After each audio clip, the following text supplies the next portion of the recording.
ಲಕ್ಷಾಂತರ ಜನರಿಗೆ ಕೆಎಂಎಫ್ನ mother dairy ಹಾಲು ಪೂರೈಸುತ್ತೆ. ಆದರೆ ಈಗ ಮದರ್ ಡೈರಿ ಜನರಿಗೆ ಫ್ರೀಯಾಗಿ ರೋಗಗಳನ್ನು ನೀಡೋದಕ್ಕೆ ಮುಂದಾಗಿದೆ. ಏನಪ್ಪ ಈ ಕೆಎಂಎಫ್ ಅವತಾರ ಅಂತೀರಾ? ಈ ವರದಿ ನೋಡಿ.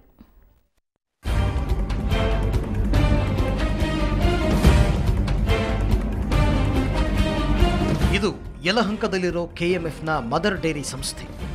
ಇಷ್ಟು ದಿನ ಜನರಿಗೆ ಹಾಲು ಪೂರೈಸುತ್ತಿದ್ದ ಕೆಎಂಎಫ್ನ ಮದರ್ ಡೈರಿ ಈಗ ಯಲಹಂಕ ಸುತ್ತಮುತ್ತಲ ಜನರಿಗೆ ವಿಷಕಾರಿ ತ್ಯಾಜ್ಯವನ್ನು ಉಣಬಡಿಸುತ್ತಿದೆ. ಡೈರಿಯಿಂದ ಹೊರಬರುವ ತ್ಯಾಜ್ಯದ ನೀರನ್ನು ಸಂಸ್ಕರಿಸದೆ ಹೊರಬಿಡಲಾಗ್ತಾ ಇದೆ. ಪರಿಣಾಮ ಸುತ್ತಮುತ್ತಲ 4-5 ಬಡಾವಣೆಗಳ ಕೊಳವೆ ಬಾವಿಗಳ ನೀರು ಕಲುಷಿತಗೊಂಡಿದೆ.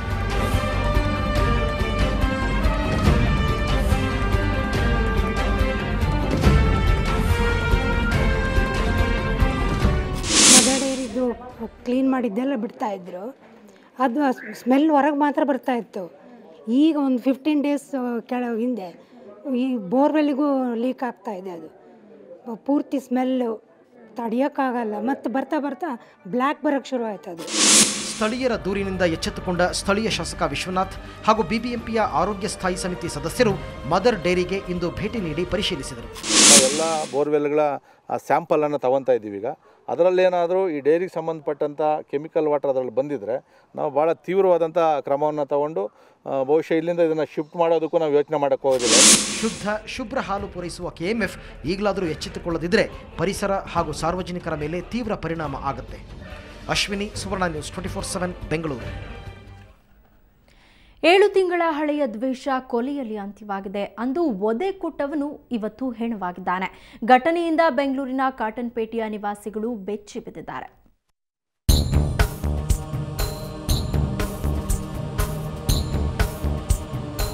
ಈತನ ಹೆಸರು ಮುಜಾಹಿದ್ದೀನ್. ಬೆಂಗಳೂರಿನ ಕಾಟನ್ಪೇಟೆ ನಿವಾಸಿ. ಕಾರ್ಪೆಂಟರ್ ಆಗಿದ್ದ ಈತ ಕಳೆದ ರಾತ್ರಿ ಹೆಣವಾಗಿದ್ದಾನೆ. 7 ತಿಂಗಳ ಹಿಂದಿನ ದ್ವೇಷ ಕೊಲೆಯಲ್ಲಿ ಅಂತ್ಯವಾಗಿದೆ. ಹಳೆ ದ್ವೇಷದ ಹಿನ್ನೆಲೆಯಲ್ಲಿ ಕಾಟನ್ಪೇಟೆಯ ಫೈರೋಜ್ ಖಾನ್ ಮುಜಾಹಿದ್ದೀನನ್ನು ಕೊಂದು ಪೊಲೀಸರಿಗೆ ಶರಣಾಗಿದ್ದಾನೆ. ನಾನು ಏನು ಮಾಡಿದೆ, 9:30 11, 1 ಗಂಟೆ 1:15 ಗಂಟೆ ತನಕ ಎಲ್ಲ ಹುಡುಕ್ದೆ. ಆಮೇಲೆ ಅಲ್ಲಿ ರಾತ್ರಿ ನೈಟ್ ಬಿಟ್ಟು ಬರ್ತಾರೆ ಪೊಲೀಸು. ಅವ್ರು ನಮಗೆ ಪರಿಚಯ ಇದ್ದಾರೆ.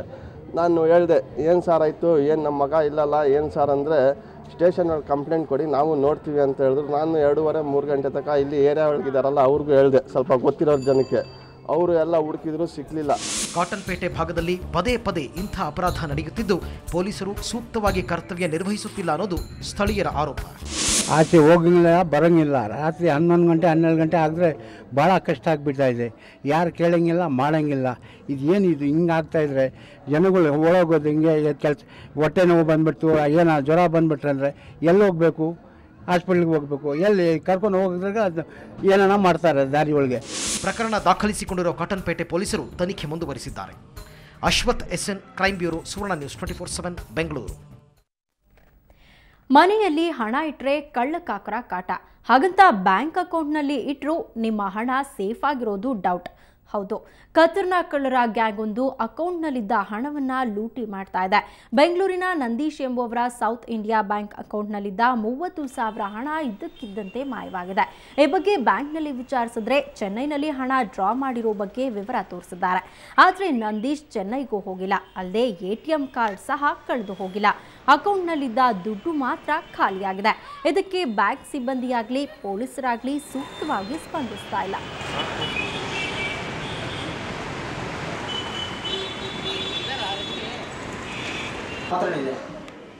ಬ್ಯಾಂಕ್ ಸೀಕ್ರೆಟ್ ಅಲ್ಲ, ಅದರದ್ದು ಸೀಕ್ರೆಟ್ ಇಲ್ಲ, ಅದೆಲ್ಲ ಅವರು ಮೆಕ್ಯಾನಿಸ್ಟ್ ಮೆಥಡ್ ಗೊತ್ತಾಯ್ತಲ್ಲ. ಅದು ಡೂಪ್ಲಿಕೇಟ್ ಯಾರನ್ನ ಮಾಡಿ ಬಂದ್ರೆ ಅದೆಲ್ಲ ಹೋಗುತ್ತೆ. ನೋಡಪ್ಪ, ಅದೆಲ್ಲ ಕೊಡೋದಿಲ್ಲ, ಕೇಳ್ಬಿಟ್ಟಿದ್ದೆಲ್ಲ ನಾನು ಆನ್ಸರ್ ಕೊಡೋದು. ನಾನು ಟೆಕ್ನಿಕಲ್ ಮ್ಯಾನ್ ಅಲ್ಲ. ಥಿಂಗ್ಸ್ ಆರ್ ಹ್ಯಾಪನಿಂಗ್, ಅದೆಲ್ಲ ಆಗ್ತಾ ಇದೆ. ಅದಕ್ಕೆ ಅವರು ಅಲ್ಲಿಂದ ನೋಡಿ ಅದನ್ನು ಮಾಡಬೇಕು. ಕಂಪ್ಲೇಂಟ್ ಕೊಡಿ ಅಂತ ಹೇಳ್ತಿದ್ದಾರೆ. ಇದನ್ನ ಕೆನರಾ ಬ್ಯಾಂಕಲ್ಲಿ ಡ್ರಾ ಆಗಿದೆ ನಿಮ್ಮ ಚೆನ್ನೈ ಮಧ್ಯದಲ್ಲಿ ಅಂತ ಹೇಳ್ತಿದ್ದಾರೆ. ಅದಕ್ಕೆ ನಾವು ಇವತ್ತು ಇವ್ರ ಹತ್ರ ಸ್ಟೇಟ್ಮೆಂಟ್ ಇಸ್ಕೊಂಡ್ಬಿಟ್ಟು ಹೋಗ್ಬಿಟ್ಟು ಅಲ್ಲಿ ಕಂಪ್ಲೇಂಟ್ ಕೊಟ್ಟು ಅವ್ರು ಇನ್ನೂ ಹೆಬ್ಗೋಡಿಗೆ ಹೋದರೆ ಸಾಯಂಕಾಲ ಅವಾಗ 1 ವಾರ ಹಿಂಗೆ ತಿರುಗಾಡಿ ಸಾಕಾಯಿತು.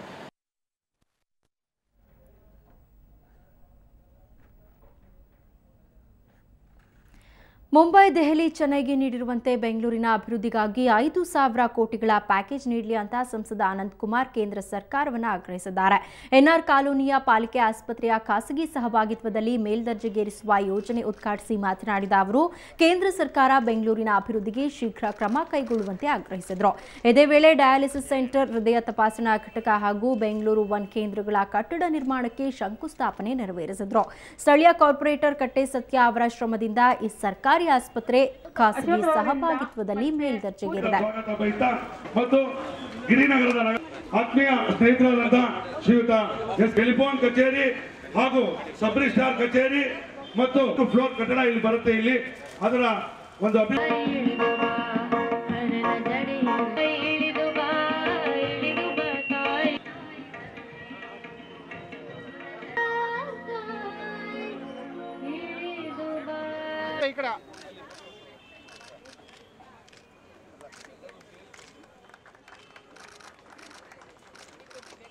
ಈಗೇನಾಗಿದೆ ಅಂತಂದರೆ, Karnataka municipal corporations act of 1976 ಅದರ ಅಡಿಯೊಳಗಿರುವಂಥ ಒಂದು ಕಲಮಿನ ಆಧಾರದ ಮೇಲೆ BBMP ಆಡಳಿತ ನಡೀತಾ ಇದೆ. ಇದು ಸರಿಯಲ್ಲ.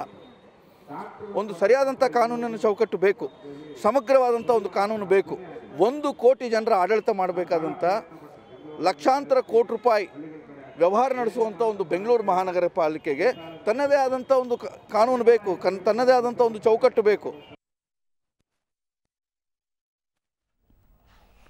ಅದರ ಒಂದು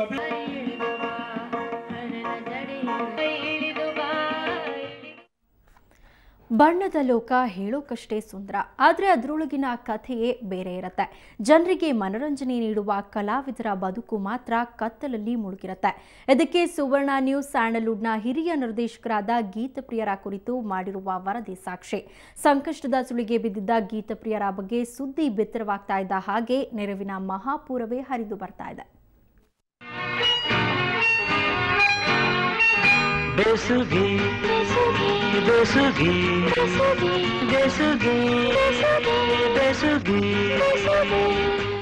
ಮಣ್ಣಿನ ಮಗ, ಬೆಸುಗೆ, ಕಾಡಿನ ರಹಸ್ಯ, ಪ್ರೇಮಾಯಣ, ಪ್ರಚಂಡ ಪುಟಾಣಿಗಳು, ಪುಟಾಣಿ ಏಜೆಂಟ್ 1, 2, 3 ಹೀಗೆ 30ಕ್ಕೂ ಹೆಚ್ಚು ಚಿತ್ರಗಳನ್ನು ನಿರ್ದೇಶಿಸಿದ್ದ ಖ್ಯಾತಿ ಗೀತಪ್ರಿಯರದ್ದು.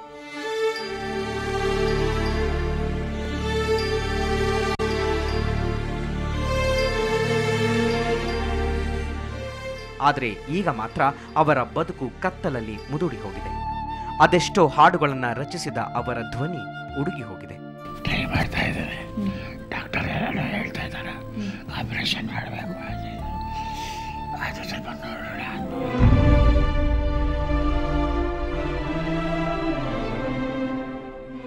ಅನಾರೋಗ್ಯದಿಂದ ಬಳಲ್ತಾ ಇದ್ದಾರೆ, ಆರ್ಥಿಕವಾಗಿ ಕುಗ್ಗಿ ಹೋಗಿದ್ದಾರೆ.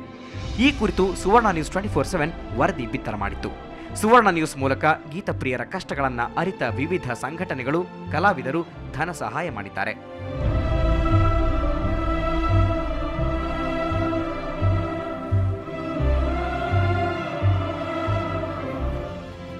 RT ನಗರದ ಚಂದ್ರಶೇಖರ ಸ್ವಾಮೀಜಿ 1 ಲಕ್ಷ ರೂಪಾಯಿ, ಚಲನಚಿತ್ರ ವಾಣಿಜ್ಯ ಮಂಡಳಿಯಿಂದ 50,000 ರೂಪಾಯಿ, ಕರ್ನಾಟಕ ಕ್ಷತ್ರಿಯ ಮರಾಠ ಪರಿಷತ್ನಿಂದ 25,000 ಧನ ಸಹಾಯ ಮಾಡಿದ್ದಾರೆ. ಅಲ್ಲದೆ ನಟ ರಮೇಶ್ ಅರವಿಂದ್, ನಟಿ ತಾರಾ, ನಿರ್ದೇಶಕ ನಾಗಾಭರಣ ಕೂಡ ಗೀತಪ್ರಿಯರಿಗೆ ಧನ ಸಹಾಯ ಮಾಡಿದ್ದಾರೆ. ಚಿತ್ರಗಳು, ಹೊಂಬಿಸಿಲು, ಎಂತೆಂಥ ಚಿತ್ರಗಳು, ಎಂತೆಂಥ ಹಾಡುಗಳನ್ನು ಅವ್ರು ಬರೆದಿದ್ದು, ಇವನ್ನೆಲ್ಲ ನೋಡಿದಾಗ ನಾವೆಲ್ಲ ಒಂದು ಕಡೆ ನಮ್ಮ ಆ ಸಾಹಿತ್ಯ ಕ್ಷೇತ್ರಕ್ಕೆ, ಆ ಸಾಹಿತಿಗಳಿಗೆ ಮತ್ತು ಆ ನಿರ್ದೇಶಕರಿಗೆ ಅಲ್ಪ ಏನಾದರೂ ನಮ್ಮಿಂದ ಕೊಡಲೇಬೇಕು ಅನ್ನೋ ಒಂದು ತೀರ್ಮಾನ ಮಾಡಿದಾಗ ಅವ್ರಿಗೆ ಇವತ್ತು ನಮ್ಮ ವಾಣಿಜ್ಯ ಮಂಡಳಿಯಿಂದ ಕಾಣಿಕೆಯನ್ನು ಕೊಟ್ಟಿದ್ದೀವಿ. ಮತ್ತು ವೈಯಕ್ತಿಕವಾಗಿ ನನ್ನ ಅನೇಕ ಜನ ಗೆಳೆಯರಿದ್ದಾರೆ, ನಾವು ಅದನ್ನೆಲ್ಲ ಖಂಡಿತವಾಗಿ ಮಾಡ್ತೀವಿ. ಇಷ್ಟೊಂದು ಸಹಾಯ, ಅಭಿಮಾನಕ್ಕೆ ಗೀತಪ್ರಿಯ ದಂಪತಿ ಭಾವೋದ್ವೇಗಗೊಂಡಿದ್ದಾರೆ. ಸುವರ್ಣ ನ್ಯೂಸ್ಗೆ ಧನ್ಯವಾದ ಅರ್ಪಿಸಿದ್ದಾರೆ. ಎಲ್ಲರ ಪರವಾಗಿ, ಉದ್ಯಮದ ಪರವಾಗಿ ಚೆಕ್ ಕೊಟ್ಟಿದ್ದಾರೆ. ಬಹಳ ಇದು ಪ್ರಪ್ರಥಮವಾಗಿ ಕೊಟ್ಟಿರೋದು ಚೇಂಬರ್ ಇಂಥ ಕಡೆಯಿಂದ ಇನ್ನೂ ಅವರಿಗೆ ಅವರು ಬೇರೆಯವರಿಗೂ ಸಹಾಯ ಮಾಡುವ.